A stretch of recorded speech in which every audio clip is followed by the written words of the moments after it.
Hi everyone, my name is Joel Patterson and this is my intro video for Module 1 in EDL 800 School Law. To begin with, just a little bit about me. I am a third grade teacher at Madison Elementary. I just finished up my 8th year at this school. Several programs that I've been involved with. Freshman basketball, freshman boys basketball that is, middle school track race starter. I helped set up a running club for our elementary school, and I am also on our building leadership team. A little bit about me outside of school. My wife is a nurse at Children's Mercy Hospital in downtown Kansas City. We've been married for 5 years. We have 2 boys, Bo, who is about 3.5, and Reed, who's about 1.5. This will be my 6th class in the admin program. I actually began with Baker University and switched over about 3 classes ago. This summer I've stayed busy coaching T-ball for my oldest son Bo's team, and then I've been painting houses on the side as well. My first job out of college was as a sports director for the YMCA. I did that for about 4 years and then switched over to teaching, and I've been doing that ever since. As far as future goals, someday down the line, I'm not quite sure when, would be to get into another athletic director type job within the schools. Just a little bit about my district, USD 231, Gardner Edgerton. We are mostly located in Gardner, Kansas, which is southwest of the KC metro area, about 15 miles, give or take. The population of our community, we're at about 20,000 people. We have 7 elementary schools, 3 middle schools, and 1 high school. And our high school is a 6A school. We are experiencing rapid growth. We're adding about 150 to 200 new students per year. My school, Madison Elementary, is a K-4 building, as are all of our elementary levels. We serve approximately 550 students, and we have roughly 4 to 6 sections in each grade. We're currently conducting a boundary study to see about redrawing some of our boundary lines because we have several buildings, including my own, that are beginning to get a little bit overcrowded. But I think ultimately we are going to have to go down the road of another bond issue to build more schools.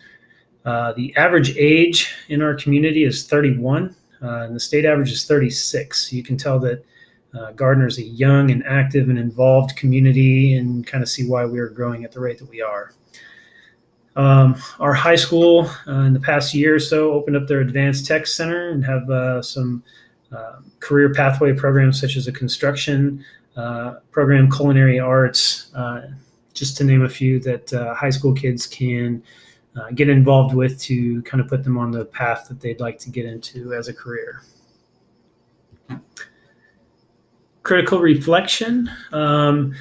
Overall, I think our administration is very forthcoming. They're very supportive, very knowledgeable in federal and state school laws. Our Board of Education policy is available online in its entirety. I think information is passed on to all the stakeholders on a regular basis through our newsletters that go out weekly. The Board of Education policy that's available online has a whole wealth of knowledge on there. There's information on student safety, harassment, bullying, student conduct, negotiation process, policies, rules, regulations, even district goals and objectives as well. We have SROs, school resource officers, that are rotating through our district. Usually one SRO is responsible for 2 or 3 elementary schools. We have camera entry systems at all of our buildings, and we have key card entry only during school hours. I think our district does a good job of seeking out ways to keep families informed. We've had 2 bond issues passed in the past 6 years, and we've had admin that have met with staff to educate us on the process of the bond issues. They've met with families and media just to keep everyone informed.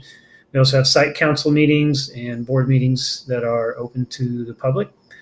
So I think USD 231 does a great job of providing a safe learning environment for all of our students. Critiquing my own personal knowledge, I feel like I have a basic understanding of the Board of Education policy and school law. I think the chain of command kind of relays down that information to classroom teachers that they think that they need to know to operate on a day-to-day basis.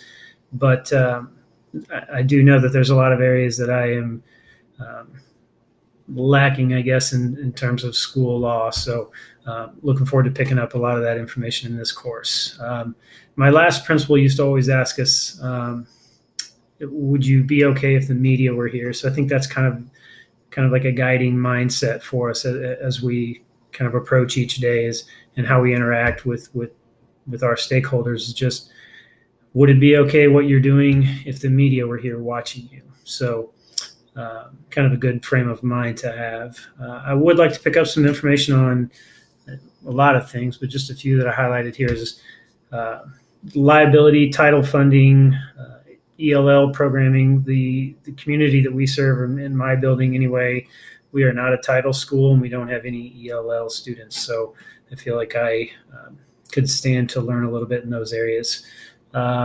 SPED, and then just in general federal law and kind of how it applies to us in Kansas.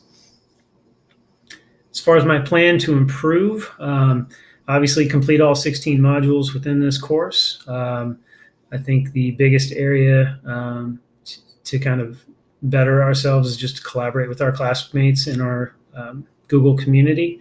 And then just making connections between this class and my school that I'm working with. Reading our textbook, the additional materials, videos that go along with each module, and then just really pursuing opportunities at school where I can apply this knowledge. A couple examples would be our care team meetings that we have with families, IEP meetings, and then building leadership team meetings, and just kind of making those connections from this class to school. And that concludes my presentation. Looking forward to meeting everyone in this class, and have a good rest of your week.